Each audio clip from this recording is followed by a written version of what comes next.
Hello అండి అందరికీ. నేనైతే బాగున్నాను, మీరు కూడా చాలా బాగుంటారని అనుకుంటున్నాను. ఈరోజు ఈ వీడియోలో నేను డెలివరీ అయిన తర్వాత మనం ఆడవాళ్ళం ఎలా ఉండాలి, ఏమేం పాటించాలి, ఏమేం నియమాలు పాటించాలి అని ఈ వీడియోలో చెప్తానండి. ఫస్ట్ ఆఫ్ ఆల్ ఈ వీడియో ఎందుకు చేస్తున్నానంటే, కొంతమంది జాబ్ పరంగా కావచ్చు, పేరెంట్స్కి దూరంగా ఉండొచ్చు, హెల్పింగ్ చేయని వాళ్ళు ఉండొచ్చు, హస్బెండ్ సపోర్ట్ లేకుండా ఉండొచ్చు. ఇలాంటి వాళ్ళందరికీ ఈ వీడియో తప్పకుండా ఉపయోగపడుతుంది. ఈ వీడియో లాస్ట్ వరకు స్కిప్ చేయకుండా చూడండి.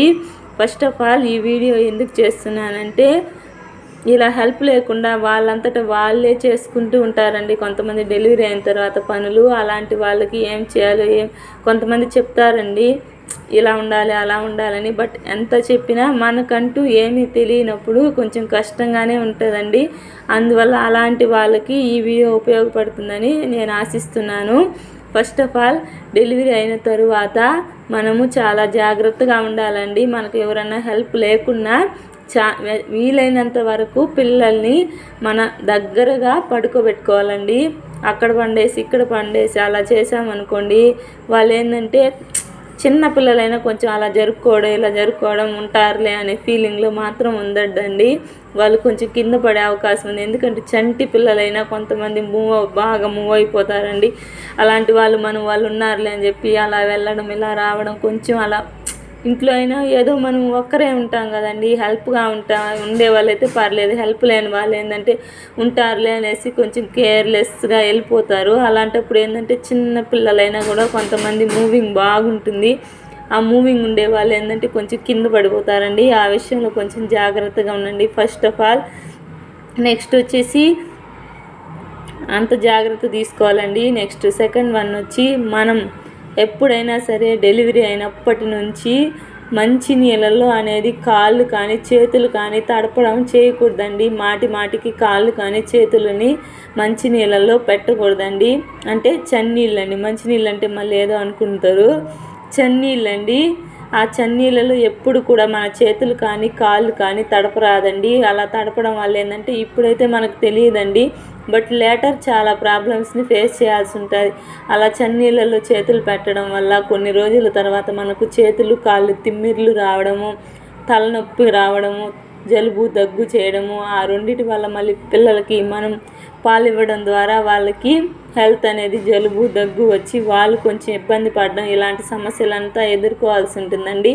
అందువల్ల వీలైనంత వరకు చన్నీళ్ళలో చేతులు పెట్టకుండా చూసుకోండి. థర్డ్ వన్ అండి, హాట్ వాటర్ తాగండి వీలైనంత వరకు. మీకు కనీసం ఇప్పుడు ఆల్రెడీ చూసుకొని వాళ్ళు ఏం చేస్తారంటే, ఏముంది లేదో ఒకటే, బాబుని చూసుకోవాలి, మనం చూసుకోవాలి, ఇవన్నీ చూసుకోవాలి, ఏదో వాటర్ తాగేద్దాంలే అనుకుంటారండి. అలా కాకుండా మనం ఏం చేయాలంటే, హాట్ వాటర్ అండి, ప్యూర్ అప్పటికప్పుడే కాచి వేడిగా తాగనవసరం లేదండి. మీరు ఇప్పుడు కాచి పెట్టుకున్నారు, మళ్ళీ వచ్చి కాచి పెట్టుకునేలా అంత వీలు లేకపోతే చిన్నపిల్లలు ఉంటే ఎంత సమస్యగా ఉంటుందో మాకు తెలుసండి. అలాంటి వాళ్ళు ఏం చేస్తారంటే, కాచి పెట్టుకున్న నీళ్ళని చల్లారిపోయినా పర్లేదండి, కాచి చల్లారబెట్టిన నీళ్ళని మాత్రం తాగండి. మంచినీళ్ళు అయితే ఎట్టి పరిస్థితుల్లో వాడద్దండి. ఆ మంచినీళ్ళు చాలామంది మంచినీళ్ళు తాగితే ఏమవుతులే అనేసి డాక్టర్స్ అయితే మనకు మ్యాక్సిమం సలహా ఇస్తారండి. అవేం పథ్యం ఉండదు, అలా ఉండొద్దు, ఇలా ఉండొద్దు, అది ఏం కాదు అనేసి చెప్తారు. బట్ వాళ్ళు ఎంత చెప్పినా మనం ఉండాల్సిన జాగ్రత్తలో మనం ఉంటే మన హెల్త్ అనేది ఫ్యూచర్లో బాగుంటుందండి. మన పిల్లలకి కానీ మనకు కానీ ఎటువంటి సమస్యలు లేకుండా కొంచెం జాగ్రత్తగా ఉండొచ్చండి. ఫోర్త్ వన్ వచ్చేసి, డెలివరీ అయినప్పటి నుంచి అండి చెవుల్లో కాటన్ అనేది మాత్రం ఎప్పటికీ రిమూవ్ చేయొద్దండి. 3 months లాస్ట్ అయ్యేంత వరకు చెవుల్లో కాటన్ అనేది తప్పకుండా ఉండాలండి. వేసవికాలం అయితే కూడా ఏం కాదండి, మీరు తలకి కాటన్ క్లాత్ కట్టుకోకపోయినా చెవుల్లో మాత్రం కాటన్ అనేది తప్పనిసరిగా పెట్టుకోండి. మరి వర్షాకాలం అనుకోండి, కంపల్సరీ అండి, కనీసం మీరు స్నానానికి వెళ్ళేటప్పుడు తప్పనిచ్చి మిగతా ఎప్పుడు మీరు చెవుల్లో మాత్రం కాటన్ ఏమారొద్దండి. ఎందుకంటే వర్షాకాలం మరి ఎక్కువ చల్లగాలి బాగా వీస్తాయండి. ఆ చల్లగాలి చెవుల ద్వారా మన శరీరంలోకి ఎంటర్ అయిందనుకోండి, తప్పకుండా మనకు తలపోటు అంటే తలనొప్పి ఖచ్చితంగా వస్తుందండి. వేసవిలో అయితే కొంచెం బెటర్, బట్ వర్షాకాలంలో అయితే నెగ్లెక్ట్ అయితే చేయొద్దండి. దీనివల్ల కొంచెం సమస్యలు ఎదుర్కొంటాము. వీలైనంత వరకు కాటన్ ఉండేలాగా చూసుకోండి, ఓకేనా.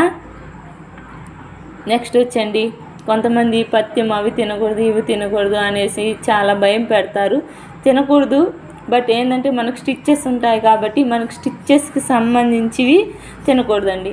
ఇప్పుడు సపోజ్ వంకాయ, వేరుశనగ పప్పులు అలాంటివి కొంచెం స్టిచ్చెస్కి సంబంధించి ఉంటాయి కదండి, అలాంటివన్నీ తినకుండా మిగతావి ఏమైనా అండి తినండి.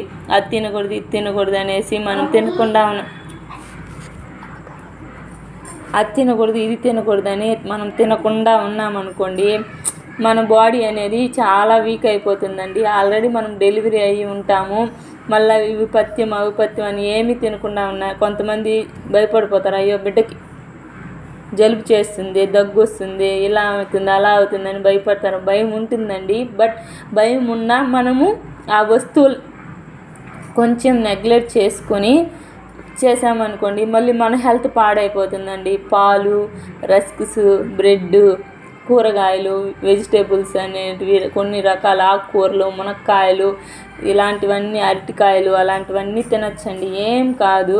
మీరు భయపడి మళ్ళీ బిడ్డకి హెల్త్ బాగాలేకుండా మీకు హెల్త్ బాగాలేకుండా అయితే తెచ్చుకోవద్దండి. మీరు పుష్కలంగా ఉన్నట్లయితే మీ బేబీ పుష్కలంగా ఉంటుంది, ఇద్దరి హెల్త్ బాగుంటుంది, ఇద్దరు బాగుంటారండి, ఓకేనా. ఎందుకంటే నేను మళ్ళీ చెప్తాను, ఇవన్నీ కొంచెం జాగ్రత్తగా తప్పకుండా చూసుకోవాలండి. డెలివరీ అయిన తర్వాత చాలా వరకు ఆడవాళ్ళు నీరసం అయిపోతారు. అలా నీరసం అయిపోయారనుకోండి, నెక్స్ట్ మనము ఒంటరిగా ఉంటాం కదండి, హెల్ప్ లేకుండా. హస్బెండ్స్ జాబ్కి వెళ్ళే వాళ్ళు, చూసుకునే వాళ్ళు లేనప్పుడు మనం నీరసం అయిపోతే మన బేబీని ఎవరు చూసుకుంటారండి. అందువల్ల మనమే కొంచెం బలంగా ఉండాలండి. బలంగా ఉండాలనేసి మనం అవి తినకుండా ఇవి తినకుండా ఉంటే స్టిచ్చెస్కి సంబంధించి తినద్దండి. వాటర్ కూడా అండి, నైట్లు అయితే కొంచెం పెద్దోళ్ళు చెప్తారు నైట్లు ఎక్కువ వాటర్ తాగొద్దు అనేసి, అందుకనేసి డే టైం మాత్రం ఎక్కువ వాటర్ అయితే తీసుకోండి, ఏం ప్రాబ్లం లేదు. డెలివరీ అయినా వాటర్ అయితే బాగా తాగొచ్చండి. అది చెప్పాను కదండి, హాట్ వాటరు కాచి చల్లారి పెట్టుకొని తాగండి, ఏ ఇబ్బంది అనేది మాత్రం ఉండదండి. మన హెల్త్ మన చేతుల్లోనే జాగ్రత్తగా పెట్టుకోవాలండి. డెలివరీ అయినప్పుడు ఎంత కేర్గా ఉంటామో మన బేబీ అలా బాగుంటుంది, మనము చాలా బాగుంటామండి. లేదంటే కొంచెం సమస్యలు అవుతాయి, మళ్ళీ మనం బాధపడిన తర్వాత ఏముండదండి. అందువల్ల మనమే కొంచెం జాగ్రత్త తీసుకొని మన బేబీని కేర్ చేసుకొని మనం కేర్ చేసుకుంటే మన ఇద్దరం బాగుంటామండి, ఓకేనా. నెక్స్ట్ వచ్చేసి ఆ టైంలో అండి పిల్లల్ని చక్కగా వాళ్ళకి బాగా హాట్ వాటర్ అండి బాగా కాచి పోయండి, ఏం ప్రాబ్లం లేదండి. చిన్నపిల్లలకి స్నానం చేయించేటప్పుడు ఎంత బాగా ఎన్ని నీళ్లు పోస్తే అంత బలం అండి. డెలివరీ అయిన తర్వాత మనం కూడా అండి స్నానం చేసుకునేది, టౌన్లో ఉంటారు, సిటీల్లో ఉండేవాళ్ళు ఏదో సింపుల్గా అలా పెట్టుకుంటారు, స్నానానికి వెళ్ళి వచ్చేస్తారు. అలా ఏం కాదండి, బాగా వేడి కాచుకొని దండిగా వాటర్ పోసుకోండి. తప్పకుండా బాడీ పెయిన్స్ కానీ ఇలాంటివన్నీ ఏమీ ఉండవండి, చాలా బాగుంటుంది. పుట్టిన బేబీకి కూడా వీలైనంత వరకు వాటర్ దండిగా పోయడానికి ట్రై చేయండి. అలాగే కొంచెం మందులు డాక్టర్ ఇస్తారు కదండి, చిన్న సిరప్స్, ఎల్కారం అని, జింకోవిట్ అని, అలాంటి సిరప్స్ తెలుసుకొని పక్కన వాళ్ళు ఎవరన్నా ఉన్నా అలాంటి వాళ్ళు డాక్టర్ దగ్గరికి వెళ్ళైనా లేదు పక్కన వాళ్ళ సలహా తీసుకొని చిన్న సిరప్స్ అయితే పోయండి, ఏం ప్రాబ్లం లేదు, బలం ఉంటుంది పిల్లలకి. మీకు ఏదైనా ఒంటరిగా ఉన్నప్పుడు ఏదైనా ఇబ్బంది అనిపించినప్పుడు ఫస్ట్ ఆఫ్ ఆల్ మీకు మీరే భయపడొద్దండి, పక్కన వాళ్ళకి చెప్పండి, ఇలా ఉంది మా బేబీకి, ఇలా ఉంది, ఈ విధంగా ఉంది అనేసి చెప్పండి. వాళ్ళకి తోచిన సలహా మనకి ఇస్తారండి. కొంతమంది అలాంటి వాళ్ళు చెప్పే సలహాలో కూడా మనకి హెల్ప్ ఉంటుందండి, దాన్ని బట్టి మనం రెక్టిఫై చేసుకోవచ్చు. ఏదైనా సమస్య ఉంటే హాస్పిటల్కి వెళ్తాం, మనమే ఒంటరిగా ఉంటామనేసి అయ్యో బేబీకి ఏమైందో మనకేమైందో అని టెన్షన్ ఎక్కువ తీసుకుంటాను.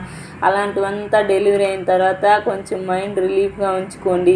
వీలైనంత వరకు మనం ఎంత రిలీఫ్గా ఉంచుకుంటామో మన హెల్త్ అనేది అంత రిలీఫ్గా ఉంటుంది. మెయిన్ ఎక్కువ స్ట్రెస్కి లోన్ అవ్వద్దండి, రెస్ట్ ఎక్కువ తీసుకోండి. మీ బేబీని ఏదో సింపుల్గా వంటలు చేసుకున్నారా, బేబీని చూసుకున్నారా, ఆ విధంగానే ఉండండి. ఎక్కువ స్ట్రెస్, ఎక్కువ పనులు అయితే చేయొద్దు. వీలైనంత వరకు రెస్ట్ తీసుకోండి 3 months వరకు. ఓకే అండి, నెక్స్ట్ వీడియోలో రిమైనింగ్ ఏమన్నా ఉంటే చెప్తాను. Thank you for watching. Please subscribe my channel అండి. Thank you. Bye bye.